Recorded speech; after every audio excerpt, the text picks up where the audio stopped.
भारत में mobile phone इस्तेमाल करने वाले करोड़ों लोगों के लिए सरकार ने एक बड़ा कदम उठाया है।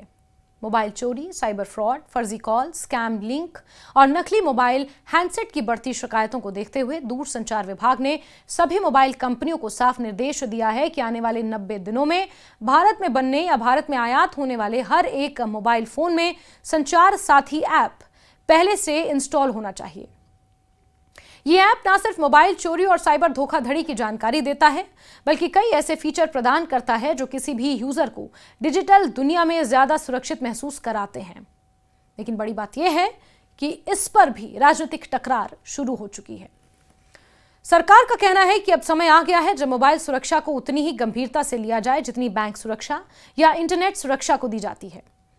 आजकल फ्रॉड कॉल, फर्जी लिंक, डीप फेक ऑडियो, नकली ऐप और चोरी हुए मोबाइल नंबर के जरिए लाखों लोग ठगे जा रहे हैं। ऐसे में एक केंद्रीकृत, भरोसेमंद और सरकार द्वारा प्रमाणित ऐप लोगों को सचेत करने में अहम भूमिका अदा कर सकती है, यानी कि एक सेंट्रलाइज्ड ऐप। संचार साथी इसी दिशा में एक बड़ा कदम मानी जा रही है। संचार साथी ऐप की शुरुआत साल 2023 में की गई थी। ये ऐप एक तरह का डिजिटल सुरक्षा मंच है जहां यूजर्स अपने खोए या चोरी हुए फोन की रिपोर्ट दर्ज करा सकते हैं और उसे तुरंत ब्लॉक भी करवा सकते हैं ताकि मोबाइल में safe banking apps, wallet, social media accounts का गलत फायदा ना उठाया जा सके। ऐप की खासियत यह है कि ये IMEI नंबर के आधार पर मोबाइल को ब्लॉक करती है।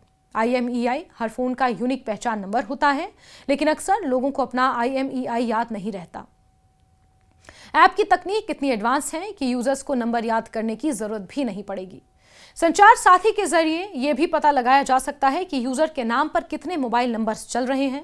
आजकल फर्जी सिम कार्ड से फ्रॉड बढ़ गया है, इसलिए अगर किसी व्यक्ति के नाम पर उसकी जानकारी के बिना नंबर जारी किया गया तो वो तुरंत इसकी शिकायत कर सकता है।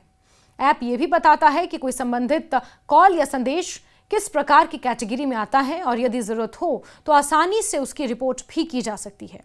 इसके अलावा संचार साथी एक और बेहद महत्वपूर्ण सुविधा देता है, भारतीय नंबर से आने वाली अंतर्राष्ट्रीय कॉल की पहचान और उसकी शिकायत। यह सुविधा इसलिए महत्वपूर्ण है क्योंकि कई साइबर अपराधी भारत के नंबरों को स्पूफ करके विदेश से कॉल करते हैं ताकि यूजर उन्हें वास्तविक भारतीय कॉल समझकर जल्दी भरोसा कर ले। इस तरह की कॉल्स के कारण कई लोग ठगी का शिकार भी हो जाते हैं। इस ऐप की लोकप्रियता का अंदाजा इसी बात से लगाया जा सकता है कि अब तक 1 करोड़ 14 लाख से ज्यादा लोग इस पर रजिस्टर कर चुके हैं। इसमें सिर्फ गूगल प्ले स्टोर से ही 1 करोड़ से अधिक डाउनलोड शामिल हैं, जबकि एप्पल स्टोर पर भी लगभग 10 लाख से ज्यादा लोग इसे डाउनलोड कर चुके हैं। ऐप की वेबसाइट के अनुसार अब तक 42 लाख से ज्यादा मोबाइल फोन्स ब्लॉक किए जा चुके हैं और करीब 26 लाख से ज्यादा खोए या चोरी हुए फोन्स का पता लगाया जा चुका है। ये किसी भी सरकारी डिजिटल प्लेटफॉर्म के लिए एक बड़ी उपलब्धि मानी जा रही है। सरकार का कहना है कि अब जब ये ऐप इतनी उपयोगी साबित हो चुकी है तो इसे सभी नए मोबाइल फोन्स में पहले से इंस्टॉल कर देना जरूरी है। दूरसंचार विभाग ने यह भी कहा है कि अगर मोबाइल कंपनियां इस नियम का पालन नहीं करती तो उनके खिलाफ दूरसंचार अधिनियम 2023 और साइबर सुरक्षा नियम 2024 के तहत कार्रवाई भी हो सकती है। इसके साथ ही यह भी सुनिश्चित किया जाएगा कि ऐप फोन में आसानी से दिखाई दे, उसे पहली बार सेटअप करते समय यूजर्स खुद देख सकें और उसे अनइंस्टॉल ना कर सकें ताकि कोई व्यक्ति इसे हटाकर सुरक्षा खतरे को बढ़ावा ना दे पाए। हालांकि कांग्रेस ने इस फैसले का कड़ा विरोध किया है। कांग्रेस महासचिव केसी वेणुगोपाल ने इसे संविधान के विरुद्ध बताते हुए कहा कि निजता का अधिकार यानी राइट टू प्राइवेसी संविधान के अनुच्छेद 21 के तहत आम नागरिक का मौलिक अधिकार है। अगर फोन में ऐसा कोई सरकारी ऐप पहले से इंस्टॉल कर दिया जाए तो जिसे हटाया ना जा सके, जिसकी पहुंच यूजर्स के फोन की गतिविधियों तक हो, तो इससे लोगों की प्राइवेसी पर असर पड़ सकता है। केसी वेणुगोपाल ने इसे दमनकारी कदम बताते हुए कहा कि सरकार इस ऐप के बहाने लोगों की गतिविधियों, बातचीत, लोकेशंस और व्यवहार पर निगरानी रख सकती है। In the name of helping the people's consumer, BJP government is trying to attack on privacy of the common people. We had an experience of Pegasus here in India. So the government is trying to put a surveillance on entire people of this country through this app. Congress ने इसे हर नागरिक पर नजर रखने की कोशिश कहा और इसे तुरंत वापस लेने की मांग की। सरकार का तर्क है कि यह ऐप सिर्फ सुरक्षा उद्देश्यों के लिए बनाया गया है और इसमें किसी की निजी बातचीत को रिकॉर्ड करने या किसी की जासूसी करने जैसा कोई फीचर नहीं है। आज तक करीब 2.25 crore mobile connections, fraudulent mobile connections इस जन भागीदारी के आधार पे ही डिस्कनेक्ट हुए। करीब करीब 20 लाख फोन जो चोरी हुए थे उनको ट्रेस किया गया है। 7.5 लाख फोन जो चोरी हुए थे उनको वापस उपभोक्ता के हाथ पे पहुंच चुका है। करीब 21 लाख फोन उपभोक्ताओं के रिकॉग्निशन और रिपोर्टिंग के आधार पे ही डिस्कनेक्ट हुए हैं। तो एक तरफ जहां दूरसंचार के आधार पर देश का एक एक नागरिक कनेक्ट हो रहा है, वहीं दूरसंचार के आधार पर कई ऐसी शक्तियां भी हैं जो इस दूरसंचार की सुविधा का दुरुपयोग करके लोगों के ऊपर फ्रॉड कर रही हैं, लोगों का पैसा ले जा रही हैं, लोगों के फोन्स चोरी कर रहे हैं, और उसकी सुरक्षा में जनता की भागीदारी हो, इसके आधार पर संचार साथी ऐप का नियम हमने बनाया है।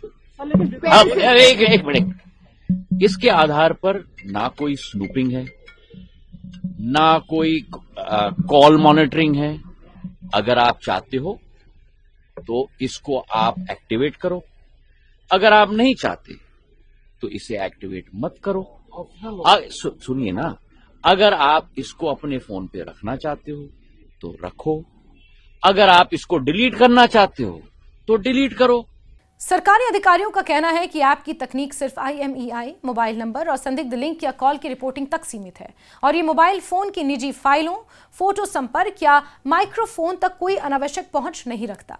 डिजिटल सुरक्षा विशेषज्ञों का मानना है कि मोबाइल सुरक्षा आज की जरूरत है, लेकिन सरकार को यह भी सुनिश्चित करना चाहिए कि ऐप यूजर्स की प्राइवेसी को नुकसान ना पहुंचाए। विशेषज्ञों ने कहा है कि ऐप को पारदर्शी बनाना और उसके डेटा उपयोग नियमों को सार्वजनिक करना जरूरी है ताकि आम लोग ये समझ सकें कि उनकी जानकारी सुरक्षित है। भारत में मोबाइल फोन अब सिर्फ संचार का माध्यम नहीं रह गए, बल्कि लोगों की बैंकिंग, पहचान, social life, business, health, personal photos तक सब कुछ एक ही डिवाइस में मौजूद होता है।